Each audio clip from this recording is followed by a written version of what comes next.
দাঁতের সমস্যা যদি কারোর ক্ষেত্রে একবার হয়ে থাকে তার পরবর্তীতে সেটি কিন্তু রিকারেন্ট হতেই থাকে, এর কোনো কারণ আছে কিনা? রোগীদের একটা কমন কনসেপ্ট থাকে যে একবার যদি ট্রিটমেন্ট করিয়ে ফেলা হয় দাঁতে, এটা পার্মানেন্টলি সমাধান হয়ে গেল, এরপরে আর কখনো জীবনে এই দাঁতে সমস্যা হবে না। এই ধারণাটা ভুল।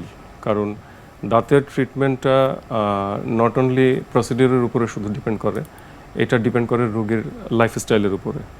আচ্ছা। এবং রিকারেন্স ব্যাপারটা সবসময় ট্রিটমেন্টের ফেলিয়ারের কারণে হয় তা না, বরং যত্নের ঘাটতির কারণে হতে পারে। সো এখানে দেখতে হবে ট্রিটমেন্ট করার পরে রোগী এই ট্রিটেড দাঁতটাকে কিভাবে মেনটেন করছে, সে ঠিকমতো ক্লিন রাখছে কিনা, সে এটা দিয়ে সবসময় খাওয়া দাওয়া করছে, এটাকে ক্লিন রাখার একটা ব্যাপার থাকে। সারাদিনে যতবার খায় সেই তুলনায় যদি অ্যাটলিস্ট 2বারও ক্লিন না করে, খাবার জমে থাকছে, সে টের পাচ্ছে না বা অবহেলা করছে, এগুলো থেকে তো পরবর্তীতে রিকারেন্স হওয়া খুব স্বাভাবিক। এই জন্য রিকারেন্সের দুইটা পার্ট, একটা হচ্ছে হ্যাঁ অপারেটরের যদি কোনো মিসঅ্যাপ হয়ে থাকে বা ঘাটতি থাকে, বাট মেইন পার্টটা আসলে রোগীর কাছে, কারণ সে দাঁতটা নিজে বহন করছে, তো এটার যত্ন তাকে নিতে হবে।